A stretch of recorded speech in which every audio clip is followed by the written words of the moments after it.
আসসালামু আলাইকুম ম্যাডাম। ওয়ালাইকুম আসসালাম। কে বলছো তুমি? এই তো ভালো আছি, আপনি ভালো আছেন? হ্যাঁ, কে? মিথিলা নাকি? হ্যাঁ ম্যাডাম। তোমার শ্বাসকষ্ট হচ্ছে? না ম্যাডাম, ওটা কমবে না আমার, আর ওইটা মানে মেডিসিন খাওয়াই লাগবে। ওটা তো মেডিসিন না খেলে কমবে না বাবা। মেডিসিন মানে করো তোমার বন্ধ করাই যাবে না, আর ঠান্ডা লাগানো যাবে না। হ্যাঁ, ডাক্তার নিষেধ করে দিছে, ঠান্ডা লাগানোই যাবে না। আমার একদম বেশি শ্বাসকষ্ট, দুইটা ইনহেলার নেওয়া লাগে। আরে আমারও নিতে হয় রে, আমারও নিতে হয়। আর বলো না।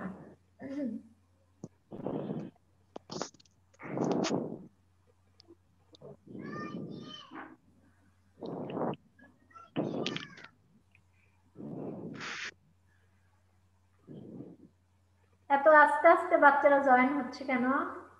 আরো আগে থেকে তোমরা করবা, তাহলে আমি সঠিক টাইমে ক্লাসটা শুরু করতে। ম্যাম আসসালামু আলাইকুম। ওয়ালাইকুম আসসালাম। কে? রাফিয়া? জি ম্যাম। আচ্ছা, ঠিক আছে। বলছি যে তোমরা কি রেগুলার ক্লাস করছো সব সাবজেক্ট? হ্যাঁ ম্যাডাম। হ্যাঁ ম্যাম। হ্যাঁ, বাসায় থেকে ক্লাস করা, যদি একটু মোবাইলে একটু বেশি সময় থাকতে হচ্ছে, তো এই ক্লাসের বাইরে মোবাইলে থেকো না, তাহলে আর কোনো সমস্যা হবে না। যে যেটুকু সময় একটু ক্লাস আছে ওই টাইমটা যদি আমরা করি ম্যাম ব্যবহার। আসসালামু আলাইকুম। হ্যাঁ, কে? মিম? জি ম্যাম। খাবো না। ঠিক আছে। দেখো, আমি গত ক্লাসে তোমাদেরকে মমতা দিয়ে শুরু করেছিলাম, তো ওই বিষয়গুলো কি তোমরা একটু বাসায় দেখে নিয়েছো?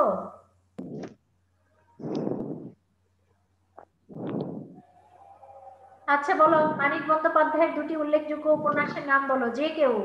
মিথিলা হোক, মিম হোক, তিশা হোক, শুদ্ধ হোক, যেই বাসো, দুটো উল্লেখযোগ্য উপন্যাসের নাম বলো।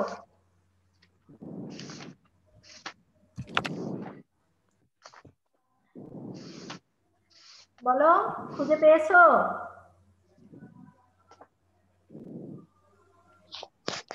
ম্যাম জননী সিংহ। বলো বলো। শহরতলী অংশের চতুর্কোণ। এগুলা হ্যাঁ উপন্যাস, কিন্তু আমি উল্লেখযোগ্য বলছি। পদ্মা নদীর মাঝি, পুতুল নাচের ইতিকথা, এগুলা কি বেশি উল্লেখযোগ্য? বুঝতে পেরেছো? বিখ্যাত উপন্যাস। আচ্ছা ঠিক আছে, আমাদের এখানে মমতাদির বয়স কত হবে উল্লেখ করা ছিল? 23। 23 বছর, তাই না? বলছি যে কত টাকা সে মাইনে আশা করেছিল? 15 টাকা, 12 টাকা। 12 টাকা, কিন্তু কত দিয়ে দিতে চেয়েছে? 15। 15 টাকা। তাই না? এতে সে খুব খুশি হয়েছিল। আচ্ছা, বলছি যে সে কয়টা থেকে কয়টা পর্যন্ত কাজ করেছে প্রথম ডে এসে? সন্ধ্যা 6টা থেকে 10টা। ও সন্ধ্যা না তো? একটু সকাল। হ্যাঁ, সকাল 6টা না, হ্যাঁ 6টা থেকে, সকাল 6টা থেকে বেলা 10:30 অবধি। আচ্ছা ঠিক আছে। দেখো, আমরা যে দেখেছিলাম যে সেই আমাদের যে গল্প কথক, এখানে যে স্কুল পড়ুয়া বালকটি, সে কি করেছিল? মমতাদির সঙ্গে একটা সখ্যতা স্থাপন করতে চেয়েছিল, কিন্তু প্রথম দিন সে পারে নাই, সে মনে মনে একটু ক্ষুণ্ণ হয়েছিল। তো বলছে যে সপ্তাহখানেক নিজের নতুন অবস্থায় অভ্যস্ত হয়ে যাওয়ার পর সে আমার সঙ্গে ভাগ করলো। তার মানে কি, 1 সপ্তাহ মমতাদি মোটামুটি তার নিজের যে দায়িত্ব সে দায়িত্ব পালন করলো, আজ কবি কারোর সাথে কোনো কথা বললো না, সে তার কাজকর্ম করে দিয়ে চলে গেল। প্রায় এরকম 1 সপ্তাহ পর কি করলো, যে বালকটার সঙ্গে উনি ভাব করলেন। বলছে যে বাড়িতে সেদিন কুটুম এসেছিল, সঙ্গে এসেছিল 1 গাদা রসগোল্লা আর সন্দেশ। তো এটা খুবই স্বাভাবিক যে বাসায় যদি যে মানে আত্মীয় স্বজন আসে, আসার সময় তারা কিছু না কিছু কি হাতে করে নিয়ে আসে না? তো আমরা এখানে দেখেছি যে রসগোল্লা আর সন্দেশের কথা বলা আছে। তাহলে আমরা সবাই কি করি, যে হয়তো পরিবারের সদস্য অনুযায়ী যদি সদস্য সংখ্যা বেশি হয় তাহলে ভাগে কম হয়, তখন আমরা কি করি, যে মায়েরা কোথায় রেখেছে সেখানে চুপচুপ করে গিয়ে আমরা নিয়ে আরো 2-4টা খেয়ে নিই। এটা আসলে ছোটবেলার বা কিশোর বয়সের একটা স্বভাব সুলভ আচরণ। তো আমরা এখানে সেটাই দেখব। বলছে যে প্রকাশ্য ভাগটা প্রকাশ্য খেয়ে ভাড়ার ঘরে গোপন ভাগটা মুখে পুড়ে চলেছি। তার মানে কি, যে সবার সামনে যা দিয়েছিল সেটা সুন্দর খেয়ে নিয়েছে, আর চুপি চুপি ভাড়ার ঘর মানে কি রান্নাঘর, যেখানে জিনিসপাতি এগুলো রান্নার জিনিসপাতি রাখা হয়, তাহলে সেখানে ওইটা রেখে দিয়েছে, সে ওখানে গিয়ে চুপচুপ করে মনে করো এক ধাচ্ছে খেয়ে নিচ্ছিল। বলছে কোথা থেকে সে এসে খপ করে হাত ধরে ফেললো, রাগ করে মুখের দিকে তাকাতে সে এমন ভাবে হাসলো যে লজ্জা পেলাম। বলছে যে কি করেছিল সেই স্কুল পড়ুয়া বালকটি, প্রথমে একটু রেগে গিয়েছিল যে সে এখানে চুপচুপ করে এসে ওরকম করে গোগ্রাসে গিলছে খাচ্ছে, তাহলে তার হাতটা আবার কে এসে ধরলো। তো যখন সে ভেবেছিল যে খুব রাগ করবে, কিন্তু মমতা দি এত হাসি মুখে তার দিকে তাকিয়েছিল যে সে আর রাগ করতে পারে নাই। যা হোক, বলছে ভর্ৎসনা নয়, আবেদন, মার কাছে ধরা পড়লে বকুনি খেতাম এবং এক চামড়া খাবার নিয়ে বলছে ছুটে পালাতাম।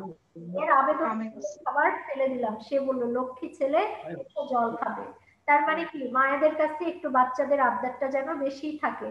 তো সেই জন্য এখানে বলেছে যে তার মা যদি এরকম করতো তাহলে সে কি করতো, যে মা তো বকা দিতই, আবার সে মায়ের সামনে দিয়ে আরো খানিকটা হাতে যতটুকু আটতো নিয়ে সে দৌড়ে পালাতো। কিন্তু মমতাদির কাছে সে সেটা পারলো না। মমতাদি হাত ধরে ফেলেছে, সে বাকিটা তো হাত থেকে ফেলে দিয়েছে এবং তাকে পানি খেতে যেতে বলেছে, সে সেই কথাটাও কি করেছে, পালন করেছে।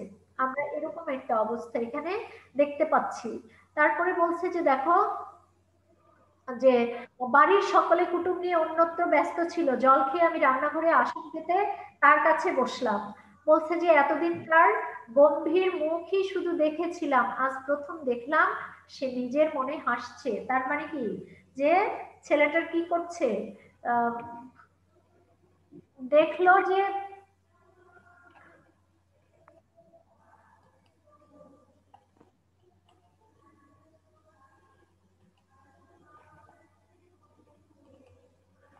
দেখলো যে মমতাদি কি করছে, যে শুধু গম্ভীরই না, সে সেই ওই বালকের কর্মকাণ্ড এগুলো দেখে মিটিমিটি করে হাসছিল। তো যাই হোক, বলছে যে সে চুপকে হাসি বন্ধ করলো, এমন ভাবে আমার দিকে তাকালো যেন আমি তাকে গাল দিয়েছি। বুঝতে না পেরেও অপ্রতিভ হলাম। মানে যখন বামন্দি করে ডেকেছিল, তো বামন্দি করে ডেকেছে, এটা আসলে মমতাদির কি পছন্দ নয়, সে যেন একটু কেমন করে মানে তাকিয়েছিল। তো বলছে যে তোমার মা রাগ করবেন দিদি বললে। তো বলছে যে তুমি যখন তাহলে বামন্দি না বলে আমি তোমাকে দিদি বলি। তো বলছে যে তোমার মা যদি এই বিষয়টা শুনে রাগ করে, মানে কি, যে একটা কাজের লোককে এত মনে করো কাছের একটা সম্বোধন করবে, সেই বাড়ির অনেক বাড়ির মালিক আছে, তার হয়তো সন্তানকে ওরকম ডাক নাই ডাকতে দিতে পারে। তো এরকম একটা বিষয় চললো। আমরা প্রথমে দেখলাম যে সেই মমতাদি প্রথমে যেরকম ভেবেছিল যে হয়তো বা তার বাড়ির যে গৃহিণী বা তার কর্ত্রী, সে হয়তো বা রাগ করবে, কিন্তু দেখা গিয়েছে যে না, সে মোটেও রাগ করেনি।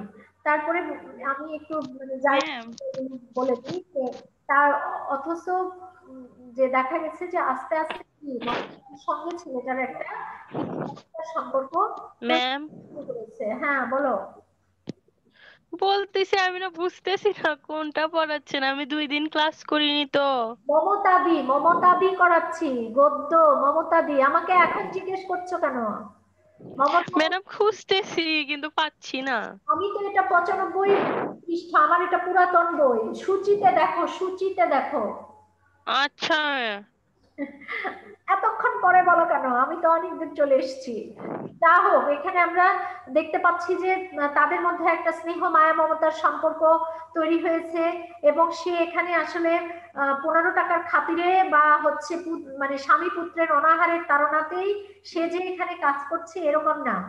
যে বাড়িতে আমি কাজ করব, সেই বাড়ির লোকজন যদি আমার সঙ্গে আসলে ঠিক মতো আচরণ না করে, আমি ঠিক আছে আমি কাজ করি বলে তো আমি একদম সবসময় আমাকে অসম্মানিত করবে, এরকম কিন্তু সেটা কেউ মেনে নাই নিতে পারে। তো আমরা মমতাদির ক্ষেত্রেও এরকম দেখেছি যে সে আসলে এই বাড়িতে শুধুমাত্র টাকার খাতিরে কিংবা অভাবের তাড়নায় কাজ করে না।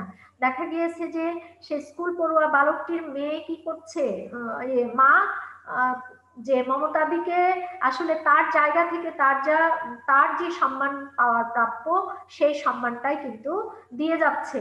তো বলছে যে বলছে মা হাসলেন, বললে ও ওইরকমই সারাদিন বকবক করে, বেশি আশকারা দিও না, জ্বালিয়ে মারবে। মানে কি ছেলেটা অলরেডি কি করছে, মমতাদির সঙ্গে একদম মনে করে যে তার একটা গভীর সম্পর্ক তৈরি হয়েছে, যে যখন সে রান্না করছে, এই করছে, ওই করছে, সবসময় তার কাছে যাওয়া, তার সঙ্গে ঘেসে ঘেসে থাকা। তো সেই জন্য ছেলেটার মা কি করছে, মমতাদিকে বলে দিয়েছে যে ওকে বেশি আশকারা দিবা না, ওকে যদি বেশি আশকারা দাও তাহলে সে কি করবে, সারাক্ষণ তোমাকে জ্বালিয়ে মারবে। তো বলছে যে মা যখন চলে গেল তখন দেখা গেল যে মমতাদির চোখ থেকে কি হচ্ছে, যে অশ্রু ঝরে পড়ছে টপ টপ করে। তো বলছে যে মা অপমান করলে তার চোখ হয়তো শুকাতোই না, সম্মানে চোখের জল ফেললো। তার মানে কি, যে সে আশাই করেনি যে তার গৃহকর্ত্রী এরকম করে তাকে আসলে মানে এই জায়গাটা দিতে পারে, যে এত সহজভাবে তার ছেলের সঙ্গে যে একটা তার স্নেহপূর্ণ সম্পর্ক তৈরি হয়েছে, এটা যে উনি মেনে নেবেন, এটা মমতাদি আসলে আশাই করেনি। সেই জন্য তিনি মানে কি কৃতজ্ঞতা বোধে তার চোখ থেকে কি পড়ছিল, পানি পড়ছিল। বলছে সে সম্মানের আগাগোড়া করুণা ও দয়া মাখা ছিল, সেটা বোধ হয় তার সইল না। বলছে যে ৩-৪ দিন পরে তার গালে ৩টে দাগ দেখতে পেলাম, মনে হলো আঙুলের দাগ। বলছে মাস্টারের চর খেয়ে একদিন অবনীর গালে সেরকম দাগ হয়েছিল তেমনি। এই বাড়ির আরেকটা মেয়ে, যার যে চরিত্রের নাম হলো আমরা অবনী পাচ্ছি, তো বলছে যে এরকম ৩-৪ দিন পর যখন মমতাদি আবার কাজ করতে এসেছে, তখন আমরা দেখতে পেলাম যে তার গালে ৩টে দাগ দেখা যাচ্ছিল। বলছে আঙুলের দাগ, মানে অনেক জোরে মারলে যে আঙুলের দাগটা ছাপ পড়ে যায় এরকম।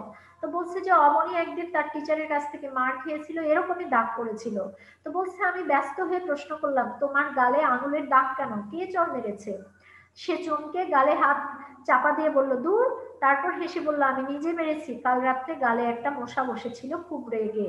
তার মানে কি, যে সে ওই কথাটা গোপন করতে চায় যে না আসলে ওখানে কিছুই হয় না, আমি গতকালকে রাতে আমার গালে মশা পড়েছিল, সেখানে আমি নিজে একটা কি করেছিলাম, মানে চর দিয়েছিলাম। তারপরে বলছে যে মশা মারতে গালে চোর বলে আমি খুব হাসলাম। সেও প্রথমটা আমার সঙ্গে হাসতে আরম্ভ করে গালে হাত ঘষতে ঘষতে আনমনাও গম্ভীর হয়ে গেল। তার মুখ দেখে আমারও হাসি বন্ধ হয়ে গেল।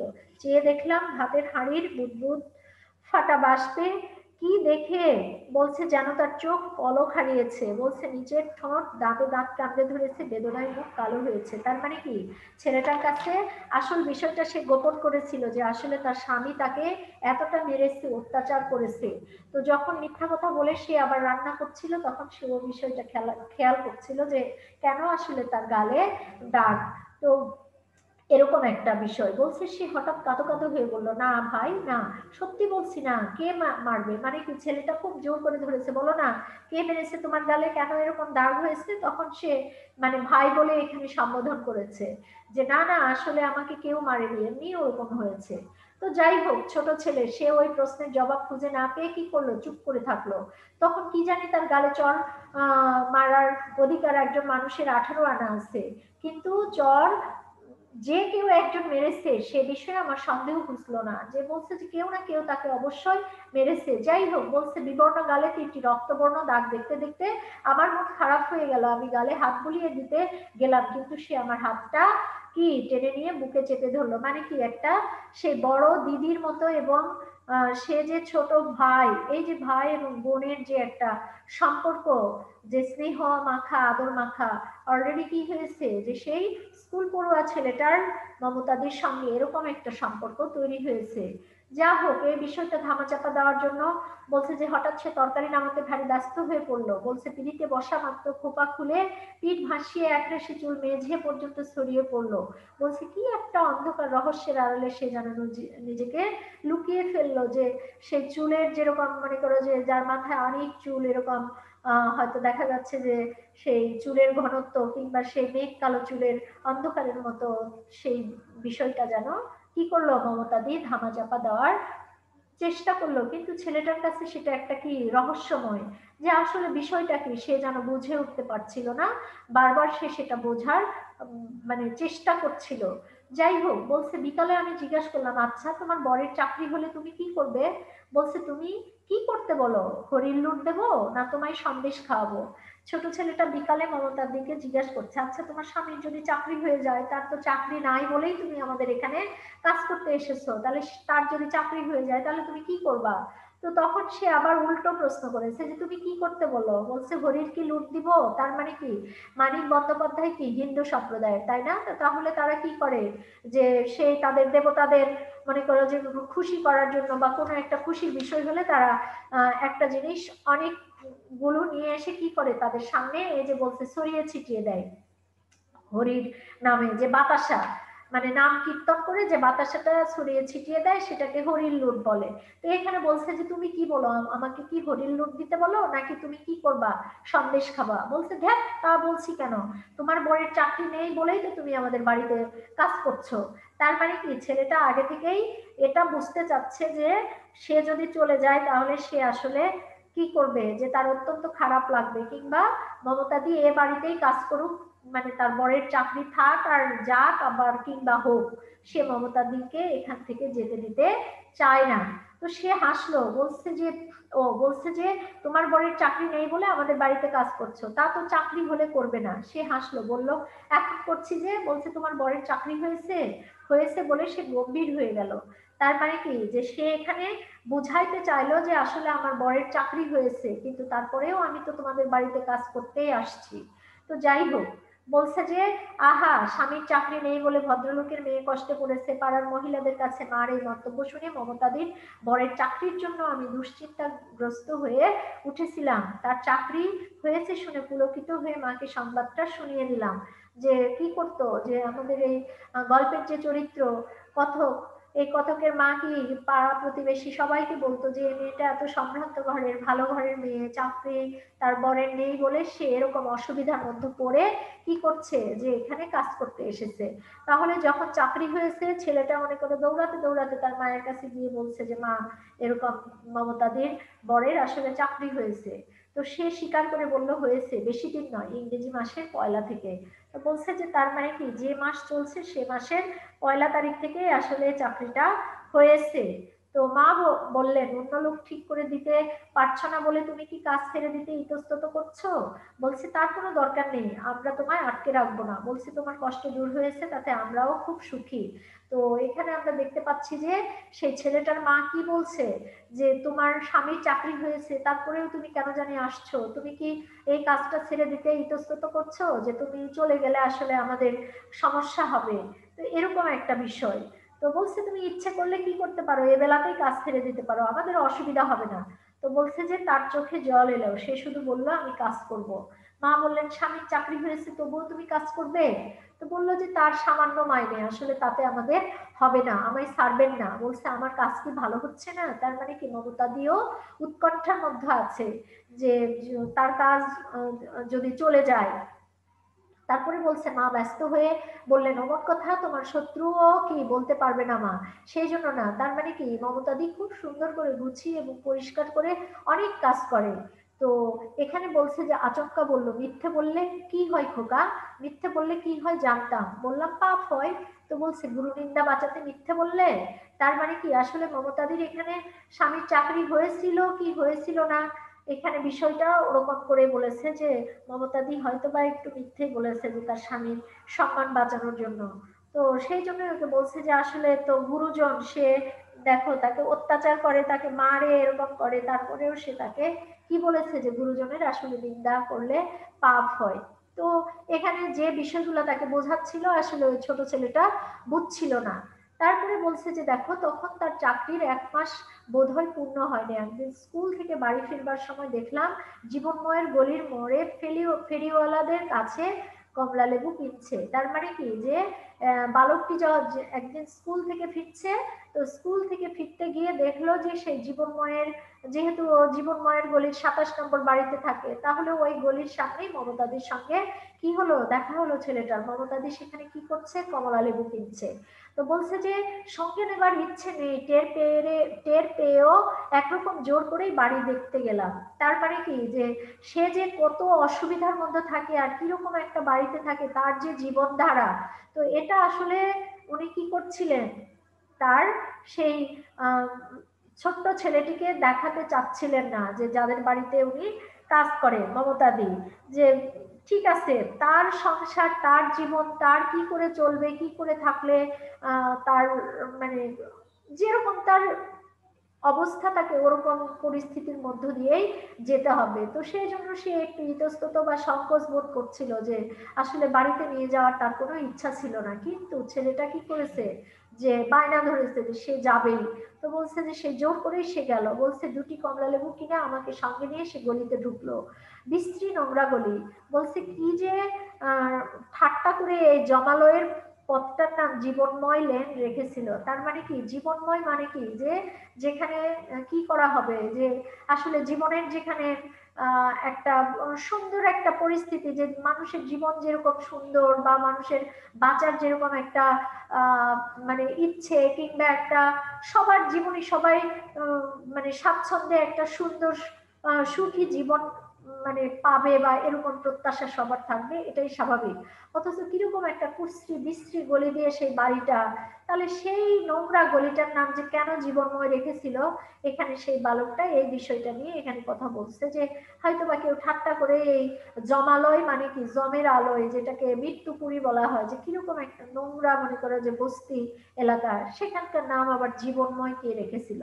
তো বলছে গলিটা আস্ত ইট দিয়ে বাঁধানো, পায়ে পায়ে ক্ষয় হয়ে গেছে, দুদিকের বাড়ির চাপে অন্ধকার।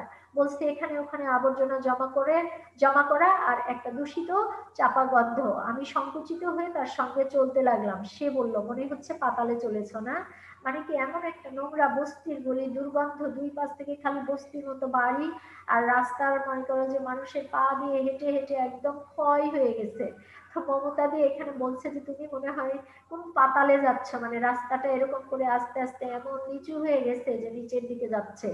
তো যাই হোক, বলছে 27 নম্বরের বাড়িটা দোতলা নিশ্চয়, কিন্তু যত ক্ষুদ্র দোতলা হওয়া সম্ভব, মানে এত ছোট্ট, এত ঘিজিবিজি মনে করো, এবং বাড়িটা এত সরু। তো বলছে যে সদর দরজার পরেই ছোট একটা উঠোন, উঠোন মানে বাড়ির সামনে যে খোলা জায়গাটা থাকে। বলছে মাঝামাঝি কাঠের প্রাচীর দিয়ে দুভাগ করা, ওই উঠোনের মাঝখানে আবার কাঠ দিয়ে প্রাচীর দেওয়া। বলছে যে নিচে ঘরের সংখ্যা বোধ হয় 4। তাহলে এখানে আমরা ঘরের সংখ্যা 4 পেয়েছি, কারণ মমতাদি আমায় নিয়ে যে ভাগে গেল সেখানে দুখানা ছোট ছোট কুঠুরির বেশ কিছু আবিষ্কার করতে পারলাম। বলছে 2টা কুঠুরির বেশি আমি কিছু আবিষ্কার করতে পারলাম না। তার মানে কি কাঠ দিয়ে এরকম ভাগ করা, ওনার ভাগে পড়েছে সেখানে মাত্র 2টো একদম কুঠুরির মতো ছোট ছোট 2টো ঘর। বলছে এর বাইরে উনি ছোট মানুষ, অত কিছু বুঝতেও পারেনি। বলছে যে ঘরের সামনে 2 হাত চওড়া একটু রোয়াক, রোয়াক মানে বারান্দা। বলছে এক পাশে এক শীট, বলছে করোগেট আয়রনের ছাদ, মানে উপরে তোমার ওই কি কি সব আয়রন দিয়ে কি কি দিয়ে ওটা করোগেট একটা হলো পদার্থ মনে হয়, তো সেইটা দিয়ে উপরে ছাদ দেওয়া। আর বলছে চটের বেড়ার অস্থায়ী রান্নাঘর, চট দিয়ে এরকম ঘিরে বেড়া দিয়ে একটা রান্নাঘর করা। বলছে চটগুলি কয়লার ধোঁয়ায় মনে করো যে একদম মানে কয়লার বর্ণ হয়ে গিয়েছে, যে যেহেতু কয়লা দিয়ে রান্না করতে হয়, তাহলে চটগুলাতে কালি লেগে লেগে সেই চটগুলাও কয়লা। একমাত্র এই বর্ণনা দেওয়ার কারণ কি, যে আসলে মমতাদির মনে করো যে অর্থনৈতিক অবস্থা এবং সে যে জায়গাতে কি করে বসবাস করে সেখানকার পরিবেশ পরিস্থিতি কিরকম ছিল, সেই কথাটা এখানে বলা হয়েছে। বলছে যে সে আমাকে শোবার ঘরে নিয়ে গিয়ে তুলে বসালো। বলছে ঘরে 2টি জানালা আছে এবং সম্ভবত সেই কারণেই শোবার ঘর করে অন্য ঘরখানার চেয়ে বেশি মান দেওয়া হয়েছে। বলছে যেহেতু শোয়ার ঘর আমরা একটু সবসময় ফিটফাট বা একটু গোছানো থাকে, সেই জন্যই হয়তো বা অন্য ঘরের চাইতে এটার একটু বেশি যত্ন করা হয়, বা সম্মান বা মানের দিক থেকেও এটাকে একটু কি অন্য জায়গায় বা একটু বেশি মানে ভাবা হয়। বলছি কিন্তু জানালা 2টির এমনি অবস্থান যে আলো যদিও কিছু কিছু আসে, বাতাসের আসা যাওয়া একেবারেই অসম্ভব। মানে কি ওখানকার যে ঘিঞ্জি পরিবেশ এবং ওখানকার যে পরিস্থিতি, সেই পরিস্থিতিটা ইনি এখানে একদম মনে করো যে পুঙ্খানুপুঙ্খ মনে করো যে লাইন দিয়ে তুলে তুলে বলে এটা বোঝানোর, বিশ্লেষণ করে উনি বোঝানোর চেষ্টা করেছেন মানিক বন্দ্যোপাধ্যায়, যে কিরকম একটা পরিবেশে তার বসবাস। সুতরাং পক্ষপাতিত্বের যে খুব জোরালো কারণ ছিল তা বলা যায় না। বলছে যে এখানে যে ঘরটাকে শোবার ঘর বলা হয়েছে বা অন্য যে আর ঘর আছে ওই ঘরের চেয়ে আলাদা কিছু, এটা আসলে বলার কোনো কারণ নাই। তারপরে বলছে সংসারের সমস্ত জিনিসই প্রায় এক ঘরে ঠাঁই পেয়েছে, সব কম দামি শ্রীহীন জিনিস। শ্রীহীন মানে কি একদম কোনো সৌন্দর্য নাই, মনে করো যে জাস্ট খালি থাকতে হবে, ব্যবহার করতে হবে এরকম। তো বলছে এই শ্রীহীনতার জন্য সযত্নে গুছিয়ে রাখা সত্ত্বেও মনে হচ্ছে বিশৃঙ্খলতার অন্ত নেই। বলছে একটা অসুন্দর জিনিস, রং ওঠা, চাম ওঠা, ছেঁড়া কিংবা অনেক পুরাতন, সেটা যদি অনেক যত্ন করেও তুমি গুছায় রাখো, তারপরেও দেখবা যে ওটা দেখতে আসলে ওরকম সুন্দর লাগে না। তো মমতাদির ঘরটার অবস্থা একই রকম। তো সেখানে বলছে এক পাশে বড় চৌকি, তাতে গুটানো মলিন বিছানা, তারপর চৌকির তলে একটা চরকা, একটা ভাঙা বেতের বাস্কেট, মানে যে যে জিনিসগুলো, এগুলো তোমরা পড়লেই বুঝতে পারবে। বলছে ঘরের এক কোণে পাশাপাশি রক্ষিত দুটি ট্রাঙ্ক, বলছে দুটির রং চটে গেছে, তারপরে একটা তালা ভাঙ্গা। এই এই জিনিসগুলো কিন্তু তোমরা মনে রাখবে যে কি কি ছিল। তারপরে বলছে অন্য কোণে কয়েকটা মাজা বাসন, বাসনের ঠিক ঊর্ধ্বে কোনাকুনি টাঙানো দড়িতে কয়েকখানা কাপড়। তারপরে বলছে এই দুই কোণের মাঝামাঝি দেওয়াল ঘেঁষে পাতা একটা ভাঙা টেবিল, আগাগোড়া দড়ির বান্ডেজের জোরে কোনো রকমে কি দাঁড়িয়ে আছে, মানে টেবিলটা ভাঙা কিন্তু দড়ি দিয়ে সেটা টেনে বেঁধে রেখেছে। তারপরে টেবিলে কয়েকটা বই খাতা, বলছে একটি অল্প দামি টাইম পিস মানে ঘড়ি, কয়েকটা ঔষধের শিশি, তারপরে বলছে একটা মেরামত করা আরশি, আরশি মানে আয়না, তারপরে বলছে যে কয়েকটা ভাঁজ করা সংবাদপত্র, এই সব টুকিটাকি জিনিস টেবিলের ঊর্ধ্বে, বলছে দেওয়ালের গর্তের তাকে কতগুলি বই, মানে টেবিলের উপরে এরকম দেওয়ালে গর্ত করা, মাটির দেওয়ালে গর্ত করা একটা তাক আছে, সেখানে কিছু বই পুস্তক রাখা আছে। বলছে ঘরে আর একটি জিনিস ছিল, দেখো যে নিজের সন্তানকে সে এখানে কি বলেছে, আর একটি জিনিস বলেছে। বলছে একটি 5 বছর 5-এর ছেলে, বলছে চৌকিতে শুধু মাদুরের উপরে উপর হয়ে শুয়ে আছে। আমরা এখানে দেখতে পাচ্ছি যে ছেলেটার সারা রাত ঘুমায়নি, পেটে ব্যথা ছিল, তারপরে মমতার দিকেও ঘুমাতে দেয়নি। বলছে উনি তো রাগ করে কই, মানে এটা বললো যে তার স্বামী রাগ করে যে কোথায় গেল, ছেলে সারা রাত তাকে ঘুমাইতে দেয়নি, কিন্তু মায়েরই যেন সব মাথা ব্যথা। বলছে তুমি লেবু খেলে না? বলছে যে আমি একটা লেবু খেলাম। সে চুপ করে খাওয়া দেখে বলল মুড়ি ছাড়া ঘরে কিছু নেই, দোকানের বিষও দেবো না, একটা লেবু খাওয়াতে তোমাকে ডেকে আনলাম। তো বলছে যে আমার ঘরে তো কিছু নেই, এই মাত্র একটা লেবু খাওয়ার জন্য তুমি আসলে। তো বলছে আমি বললাম আর একটা লেবু খাবো দিদি। সে হেসে লেবু দিল, বলল কৃতার্থ হলাম। বলছে সবাই যদি তোমার মতো ভালোবাসতো। তার মানে কি মমতাদি আসলে তার সেই মনে করো যে দারিদ্র লুকানোর জন্য প্রথমত সে তার এই গৃহকর্ত্রীর ছেলেটিকে নিয়েই যেতে চায়নি, কিন্তু ছেলেটি জোর করেছিল বলে কি করেছে যে তাকে নিয়ে গিয়েছিল, এবং তার বাড়িতে আসলে সম্মান করার মতো, তাকে বসানোর মতো কোনো পরিস্থিতিই ছিল না। তো যাই হোক, কিন্তু ছেলেটা এগুলো কিছুই মনে করেনি, যে মানুষের ভালোবাসার কাছে, স্নেহ মায়া মমতার কাছে তার সেই অর্থনৈতিক অবস্থা বা তার অবস্থান, সে কোথায় বাস করে, বস্তিতে নাকি 5 তলায়, এটা আসলে মানুষের কোনো মনে করো যে মেটার করে না। তো এখানে সেটাই দেখানো হয়েছে। সে হেসে লেবু দিল। আচ্ছা, বলছে ঘরে আলো ও বাতাসের দীনতা ছিল। খানিক পরে সে আমার বাইরের রোয়াকে মাদুর পেতে বসালো এবং কথা বলার সঙ্গে সঙ্গে সংসারের কাজ করলো, ঝাড় দিল, পানি তুললো, মশলা বাটলো। হঠাৎ বলল তুমি এবার বাড়ি যাও ভাই, বলছে তোমার খিদে পেয়েছে।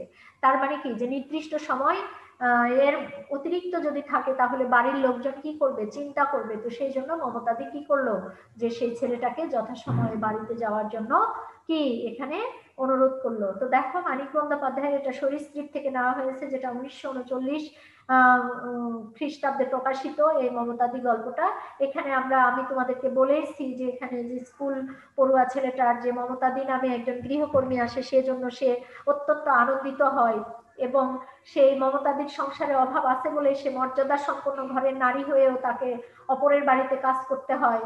তো সেখানেও কিন্তু সে তার আত্মমর্যাদা কি করেছিল, সমুন্নতই রেখেছিল। তো সেই জন্য এখানে আমরা কি যে তোমরা নবম শ্রেণীতে পড়ো, তারপরেও কিন্তু ব্যক্তিত্ব গঠন আমাদের কি করতে হবে, এখন থেকেই করতে হবে, যে আমরা সবসময় আত্মমর্যাদা বোধ নিয়েই চলবো, যে যেখানেই থাকি না কেন, যে যে অবস্থানেই মানে বসবাস করি না কেন।